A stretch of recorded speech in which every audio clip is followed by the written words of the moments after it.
Good evening. आज हम एक बहुत पुराने टॉपिक को डिस्कस करेंगे कि सबसे बड़ा रोग क्या कहेंगे लोग। इस टॉपिक को हमने बरसों डिस्कस कर लिया, इस पे फिल्म भी बन गई, इसका डिस्कशन भी बहुत हो गया और इसका असर भी हुआ कि अब ये सारा टॉपिक जो है वो आउटडेटेड सा हो गया। अब बच्चे ध्यान नहीं देते कि कोई क्या कहेगा, और बच्चों के पीछे अब हमने भी ध्यान देना छोड़ दिया कोई क्या कहेगा, और ध्यान देने वाले ने भी ध्यान देना छोड़ दिया क्योंकि उसको पता है उसी को क्रिटिसाइज किया जा रहा है। क्योंकि हमको पता ही है कोई क्या कहेगा, मतलब हम अगर कुछ अलग सा कर रहे हैं जो सोशल एक्सेप्टेंस, सामाजिक मान्यता के बाहर अगर है, तो वो व्यक्ति किसी और हमारे जानने वाले के साथ मिलकर नेगेटिव बात करेगा, हमको क्रिटिसाइज करेगा, हमारी खिल्ली उड़ाएगा, हमारी हंसी उड़ाएगा, और क्या करेगा। That's all.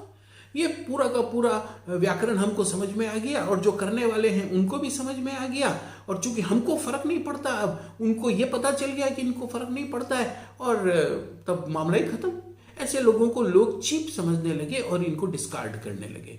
उसी के साथ ये टॉपिक जो है सबसे बड़ा रोग क्या कहेंगे लोग, ये भी अब आउटडेटेड और ओल्ड फैशन हो गया। अब इसका कोई यूज नहीं है। हाँ, एक जमाने में बहुत यूज था, लेकिन इसका एक बदला हुआ रूप है, उस पे हमको ध्यान देना है, वो ज़्यादा इंपॉर्टेंट है।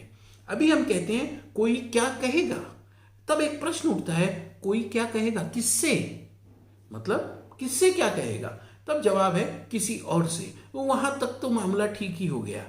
प्रॉब्लम यहां है कि कोई क्या कहेगा हमसे, वहां हम डायरेक्टली इन्वॉल्व हैं। मतलब जब हम किसी से बातचीत करते हैं तो हम उसको क्या कहते हैं, वो हमको क्या कहता है, वो हम दोनों की लाइफ को डायरेक्टली इम्पैक्ट करता है। उस ओर हमारा ध्यान बिल्कुल भी नहीं है।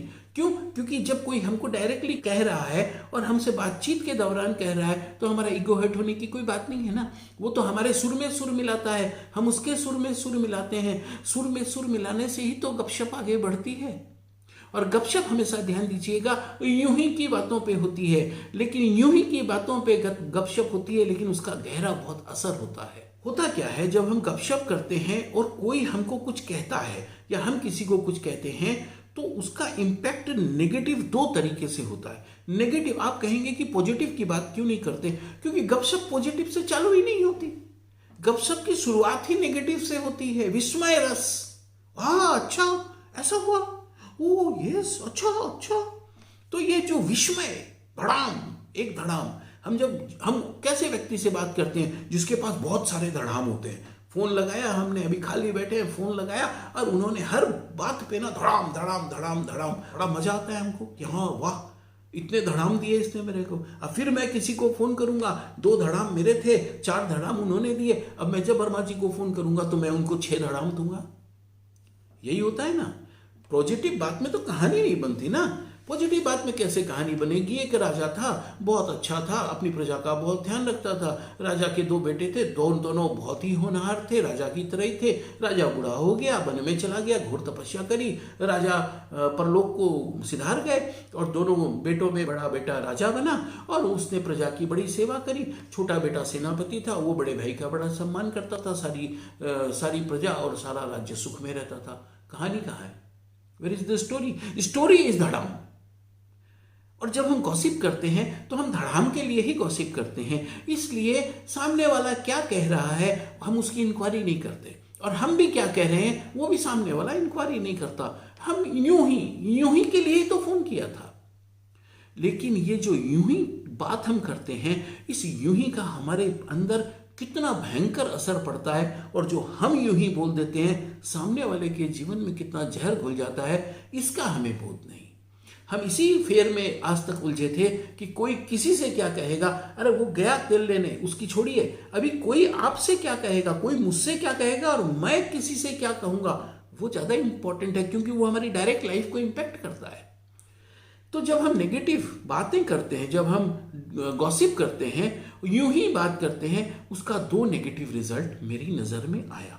पहला नेगेटिव रिजल्ट है, हमारे यूं ही कुछ बिलीव्स होते हैं जो हम बातचीत करने के लिए उनको हमने बना के रखा हुआ है तकिया का नाम।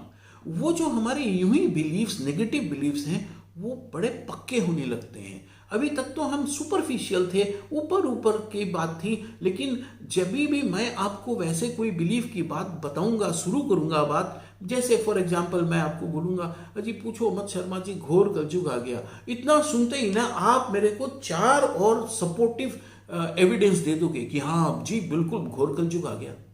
अभी तक मेरा एक धड़ाम था, आपने मेरे को 4 दे दिए तो मेरे पास 5 धड़ाम हो गए। अब मेरा बिलीफ इस तरीके से पक्का होता जाता है कि जी दुनिया बड़ी खराब है, घोर कलयुग आ गया, बच्चों को तो पालना बड़ा मुश्किल हो गया है जी, आज ज्वाइंट फैमिली में तो बड़ी मुश्किल है जी, और जिंदगी बड़ी ट्रबलसम हो गई है जी, जिंदगी बड़ी बोझ हो गई।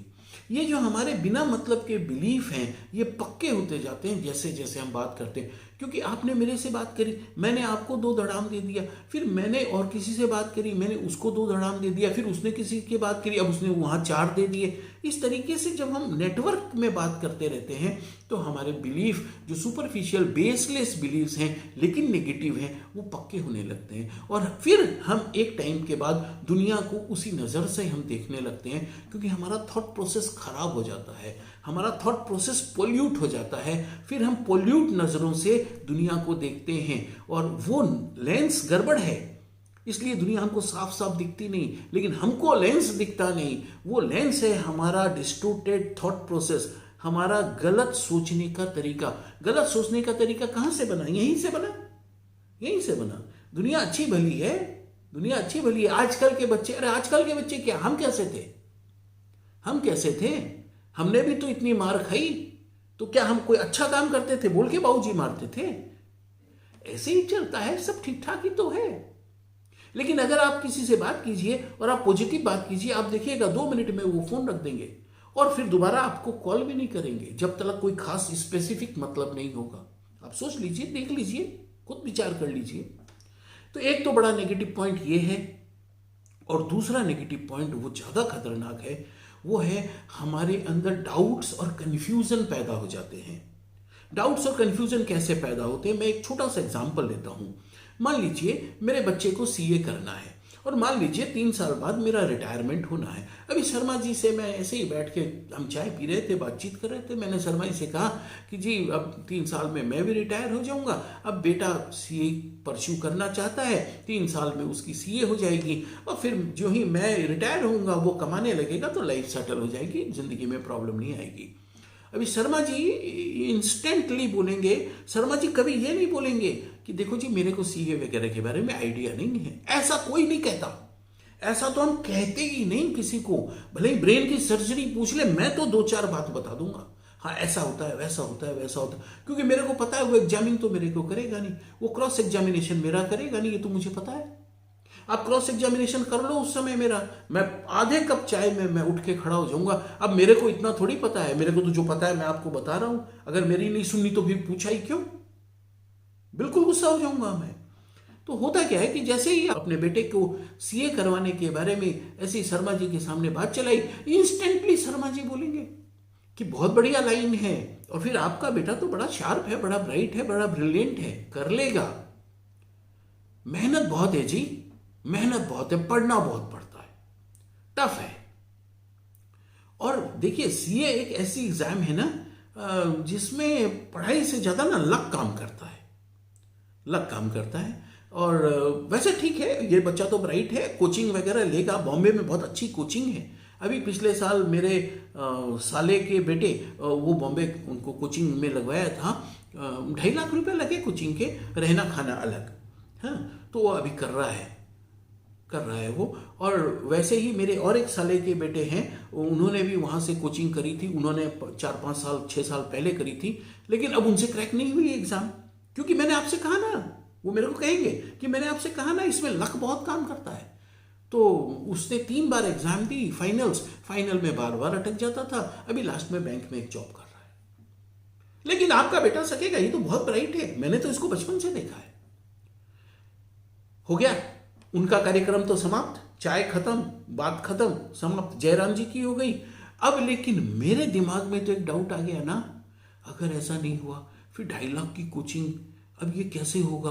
और अगर नहीं हुआ तो मेरा तो पैसा भी चला जाएगा, इधर मैं रिटायर हो जाऊंगा, और गोलू यदि सीए नहीं होगा, कमाने नहीं लगेगा, तो फिर तो बहुत मुश्किल हो जाएगी, पूरी घर की नैया डगमगाने लगेगी। अब मेरे अंदर वो डाउट आ गया। मैं घर आऊँगा, घर आकर मैं अपने बेटे को बुलाऊंगा, खाना पीना रात को जब डाइनिंग टेबल पे बैठेंगे तो मैं धीरे से बोलूँगा, बेटा एक बार सोच लेना, रीथिंक कर लेना, क्योंकि ना ये जो सीए की पढ़ाई है ना बेटा, हमको पता है इसमें ना कोचिंग वगैरह भी तुमको लेनी पड़ेगी, और वो भी काफ़ी महंगा है। मेरी समझ में 2.5-3 लाख का मामला है वो पूरा। और फिर इसमें बेटा लक बहुत काम करता है। तुम पढ़ने में ब्राइट हो लेकिन इसमें लक बहुत काम करता है। मैंने अपने बेटे के दिमाग में डाउट डाल दिया। अब बेटे के दिमाग में जब डाउट डाल दिया, देखिए जब भी हम कोई अच्छा काम करते हैं, कोई चैलेंजिंग काम करते हैं, कुछ अलग करते हैं, नया काम करते हैं, तो हमारे अंदर फियर ऑफ फेलियर रहता है। हमारा मन खुद ही डाउट में तो बेचारा रहता ही है। और उस समय अगर उसको एक आध धड़ाम और मिल जाए, उसका तो हो गया ना बंटाधार। अब मैं भी डाउट में, मेरा बेटा भी डाउट में। वो जब जब सुबह 4 बजे के अलार्म लगा के उठेगा बेचारा, पढ़ने लगेगा, तब उसको पढ़ाई तो कम, लक ज्यादा नजर आएगा। और आप देख लेना, तीसरे दिन मैं किसी न किसी पंडित जी के पास उसकी जन्मपत्री लेके पहुंच जाऊंगा कि देखो जी इसके भाग्य में सीए है तो सही क्या। ऐसे करके क्या होता है, हमारे अंदर डाउट्स और वो क्रिएट हो जाते हैं। कोई बंदा नया बिजनेस करना चाहता है, मेरे से आके ऐसी बात करी, और मैं कुछ नहीं जानता बिजनेस, अनाड़ी, घोर अनाड़ी, लेकिन मैं आपको गारंटी देता हूं, मैं पहली बात उसको ये बोलूंगा, ये बढ़िया है, कंपटीशन ज्यादा है मार्केट में। अरे वो तो सबको ही पता है कंपटीशन ज्यादा है, तो बैठे बिठाए तो आज किसी को कुछ नहीं मिलता है। लेकिन मैं 2-4 उसको भाषण तो ठोक ही दूंगा, क्योंकि मेरे से बात कर रहा है ना, मेरे से बात कर रहा है, मेरे से सलाह ले रहा है, तो मैं कुछ तो सलाह दूं। इस कंपनी की नहीं, उस कंपनी की दवाई लिख दूंगा, देख लूंगा पहले वाले प्रेस्क्रिप्शन में क्या दवाई लिखी है, और उसी दवाई को दूसरे में लिखूंगा, कंपनी बदल दूंगा, नाम बदल दूंगा, लेकिन मैं बोलूंगा जरूर। और आप मेरे को एग्जामिन करोगे नहीं, क्योंकि मैं भी किसी को एग्जामिन करता नहीं, क्योंकि एग्जामिन करने के लिए मेरे भी तो यहाँ भेजे में दम होना पड़ेगा ना। मेरे दिमाग में तो प्रश्न ही नहीं बनते कि पूछूं क्या। तो जो धड़ाम धड़ाम उन्होंने दिए, वो धड़ाम धड़ाम मैं लेके अपना बंटाधार करता हूं, अपने परिवार का बंटाधार करता हूं। ये होता है। इसीलिए बुजुर्गों ने, जानकारों ने 2 राय दी। एक तो कहा कि अपने प्लान्स किसी को मत बताओ, किसी को मत बताओ में उनको रिस्क था, उनको यह समझ में आ गया था कि मेरे में इतनी काबिलियत नहीं है कि मैं जिसको बताऊं वो सुपात्र है कि नहीं इसकी मैं जांच कर सकूं। मतलब मेरे में इतनी कैपेसिटी उनको नहीं दिखी होगी कि ये किसी को, सही व्यक्ति को ये जांच सकेगा कि he is a perfect guy जिसको मैं ये पूछ सकता हूं। ये रैंडमली किसी को भी पूछेगा, और पूछेगा तो ये डाउट में पड़ेगा, कंफ्यूजन में पड़ेगा, और ये कर ही नहीं पाएगा। तो बड़े बुजुर्गों ने मुझे सलाह दी, अपने प्लान्स किसी को मत बताओ। और बड़े बुजुर्गों ने एक सलाह दी कि गपशप से बचो। ये जो हम बिना मतलब गॉसिप करते हैं ना, इसके लिए हमारे सबके बड़े बुजुर्गों ने जरूर कहा है कि बिना मतलब की फालतू बातें मत करो। क्यों? क्योंकि ये फालतू बातें हमारे फालतू के जो नेगेटिव बिलीव्स हैं उनको ये एकदम पक्का कर देते हैं, सीमेंटेड कर देते हैं। और एक बार ये सीमेंटेड हो गए, फिर हमको दुनिया ना वैसी दिखने लगती है जैसी दुनिया एक्चुअल में नहीं है। मैं अपना प्रैक्टिकल एक्सपीरियंस आपको बताता हूं कि मैं थोड़ा इन दिनों में ये धड़ाम धड़ाम वाली संस्कृति से बाहर निकलने की कोशिश कर रहा हूं। ऑफकोर्स थोड़ा टफ तो है, देखिए टफ है इन द सेंस कि वो हमेशा धड़ाम धड़ाम की आदत है ना, तो लाइफ एकदम ब्लैक एंड व्हाइट, थोड़ी सुनी सुनी तो लग रही है। हाँ, उसका कलर भी फेड हो गया लाइफ का, और थोड़ा ऑडियो भी अभी नहीं है, ऑडियो भी बहुत स्लो हो गया, क्योंकि क्या तो दिन भर धड़ाम धड़ाम की न्यूज आती थी। मैं भी वहां पहले तो उसको कुक करता था, फिर मैं भी देता था। अब ये सारा प्रोसेस ही बंद है। हाँ, लेकिन एक बेनिफिट जरूर है, जिंदगी हल्की हल्की लगने लगी, लाइट लाइट लगने लगी। इसीलिए देखिए मैंने ये महसूस किया है कि जब भी मैं कहीं 2-4 लोगों से बात करके आता, या 2-4 लोगों से जब मैं फोन पे ऐसी न्यू ही बात करता, उसके बाद ना मैंने रियलाइज किया कि मेरा मन बोझिल हो जाता, मेरा मन रिलैक्स नहीं होता। मैं करता ये सब रिलैक्स होने के लिए, लेकिन बोझिल हो जाता। बोझिल का मुझे तब पता चला, फिर मैं देखता कि ये बात करने के बाद मैं उसी बात के बारे में सोचता रहता हूँ। उसने ऐसा कहा था तो मैंने ऐसा कहा था, इसका मतलब मेरे अंदर टेंशन एंजाइटी बढ़ रही है। तो मैं तो गया था वहां रिलीज करने, और ऊपर से और लेके आ गया बाजार से। तो बड़ों ने, बुजुर्गों ने जो कहा है वो सही कहा है, हम उसको कई बार गलत इंटरप्रेट कर लेते हैं। और जहां तक सवाल है कि क्या कहेंगे लोग इस बारे में, परवाह मत करो। देखिए ये भी नहीं है, हालांकि मैंने टॉपिक इसी बात से शुरू करी थी, लेकिन ये भी हर जगह यूनिवर्सली एप्लीकेबल नहीं है कि हम कहते हैं हम परवाह नहीं करते जी कोई क्या कहता है। उसके लिए हमको एक अलग स्टेट पे होना पड़ेगा, उसके लिए हमको बहुत ही रिफाइंड स्टेट पे होना पड़ेगा, तब हम परवाह नहीं करेंगे कि कोई क्या कहता है। लेकिन अगर मेरे जैसे मेरा हाल ही 13-22 है, तो फिर एक वही डर तो है जो मुझे लाइन पे चला रहा है। अगर वही डर मेरा नहीं रहेगा, वही डर निकल जाएगा, तो मेरी तो लाइन ही बेलाइन हो जाएगी। तो उस दृष्टि से वो जरूरी भी है। लेकिन अगर जैसे आजकल के बच्चे बड़े एनलाइटेंड हैं, आजकल के बच्चे बड़े सेंसिबल हैं, वो बहुत ही चीज़ों को समझते हैं, मैच्योर हैं, फिर उनको इस झमेले में नहीं पड़ना, क्योंकि जिससे हम डरते हैं उसको तो कुछ पता ही नहीं होता है, उसकी तो खुद की बैंड बजी हुई है, उसकी तो खुद की वाट लगी हुई है, तो वो क्या किसी को कहेगा, और कहेगा तो क्या फर्क पड़ेगा। हाँ, ये बात अब आज जो हमने डिस्कस करी कि कोई हमसे क्या कहता है और हम किसी से क्या कहते हैं, मतलब हमारा कन्वर्सेशन सारे दिन क्या होता है, वो जरूर देखने लायक चीज़ है। विचार कीजिएगा, हो सकता है मैं गलत हूं, उसकी कोई मैं चैलेंज नहीं कर रहा कि मैं जो बोल रहा हूं वो सही है। जो मुझे दिखा, जो मुझे अपनी लाइफ में लगा, वो मैं आपसे शेयर कर रहा हूं। और अगर ये वीडियो आपको पसंद आया तो इसको शेयर कीजिएगा, वो लाइक कर दीजिएगा, सब्सक्राइब कर दीजिएगा। Thank you.